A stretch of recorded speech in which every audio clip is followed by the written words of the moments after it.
So ಈ ಪ್ರಕರಣದಲ್ಲಿ ಬಹು ಮುಖ್ಯವಾಗಿರುವಂತಹ ಬೆಳವಣಿಗೆ ಈಗ ಸಿಗಬೇಕಾಗಿರುವಂತಹ 13 ಜಾಗಗಳಲ್ಲಿ ಏನಾದರೂ ಒಂದು. ಸೊ ಇವತ್ತಿನ ಉತ್ಖನನ ಕಾರ್ಯ ಈಗ ಅಂತ್ಯವಾಗಿದೆ. ಇವತ್ತು ಪಾಯಿಂಟ್ ನಂಬರ್ 11, 12ರಲ್ಲಿ ಶೋಧ ಕಾರ್ಯವನ್ನ ಮಾಡಿದ್ರು. 6 ಅಡಿ ಗುಂಡಿ ತೋಡಿದ್ರು ಕೂಡ 2 ಪಾಯಿಂಟ್ಗಳಲ್ಲೂ ಕೂಡ ಏನು ಅಂದ್ರೂ ಏನೂ ಸಿಕ್ಕಿಲ್ಲ.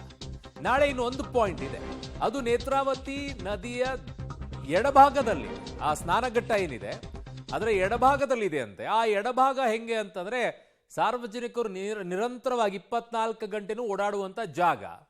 ಅಲ್ಲಿ ನಾನು ಸಿಕ್ಕಾಪಟ್ಟೆ ಶವಗಳನ್ನು ಹೂತಿದ್ದೀನಿ ಅಂತ ಹೇಳ್ತಾ ಇದ್ದಾರಂತೆ ಈ ಮುಸುಕುದಾರಿ ಅನಾಮಿಕ.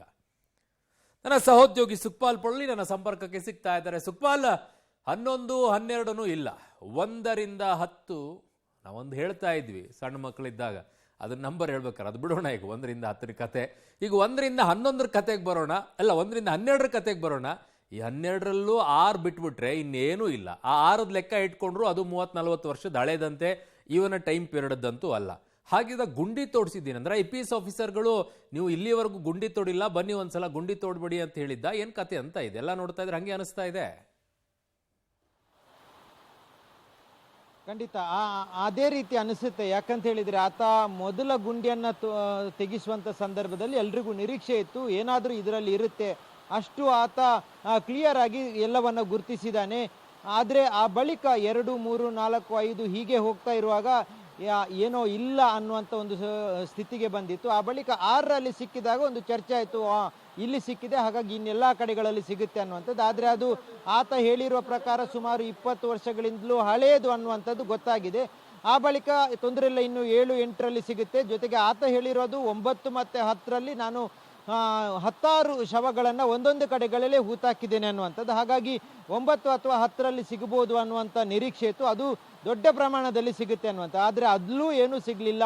ಈಗ 11 ಮತ್ತು 12 ಆಯಿತು, ಅಲ್ಲೂ ಏನೂ ಸಿಕ್ಕಿಲ್ಲ. ಹೀಗಾಗಿ ಇಡೀ ಆತ ಹೇಳಿರುವಂಥದ್ದೇ ಈಗ ಗೊಂದಲ ಆಗಿರುವಂಥದ್ದು. ಆತ ಹೇಳಿರುವಂಥದ್ದು ನಿಜ ಅಲ್ಲ ಅನ್ನುವಂಥ ಒಂದು ಕನ್ಕ್ಲೂಷನ್ಗೆ ಈಗ SIT ಅಧಿಕಾರಿಗಳು ಬಂದ ಹಾಗೆ ಇದೆ. ಆದರೂ ಈಗಾಗಲೇ ಆತ ಗುರುತಿಸಿರುವಂಥ 13 ಪಾಯಿಂಟ್ಗಳೇನಿದೆ ಆ ಪಾಯಿಂಟ್ಗಳನ್ನು ಉತ್ಖನನ ಮಾಡಬೇಕು ಅನ್ನುವಂಥ ನಿರ್ಧಾರವನ್ನು ಮಾಡಿದರೆ. ಆ ಹಿನ್ನೆಲೆಯಲ್ಲಿ ನಾಳೆ 13ನೇ ಪಾಯಿಂಟ್ ಏನಿದೆ ಆ ಪಾಯಿಂಟನ್ನು ನಾಳೆ ಉತ್ಖನನ ಮಾಡ್ತಾರೆ.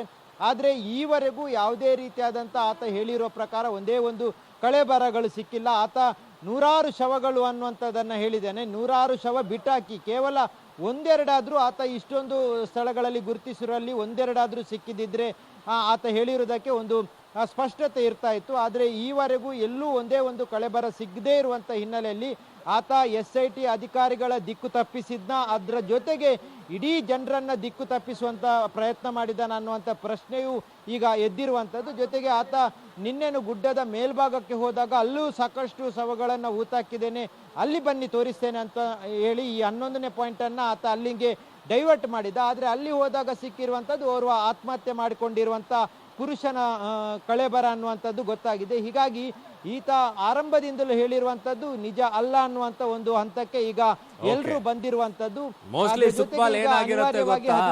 ಮೋಸ್ಟ್ಲಿ ಏನಾಗಿರುತ್ತೆ ಅಂದ್ರೆ ಸ್ಥಳೀಯ ಪೊಲೀಸರೆಲ್ಲ ಪಾಪ ಕೆಲಸ ಮಾಡ್ತಿರ್ತಾರೆ ಸಿಕ್ಕಾಪಟ್ಟಿ, ಅವ್ರು ದುಡಿಯೋದು ನೋಡ್ಬಿಟ್ಟಿರ್ತಾರೆ.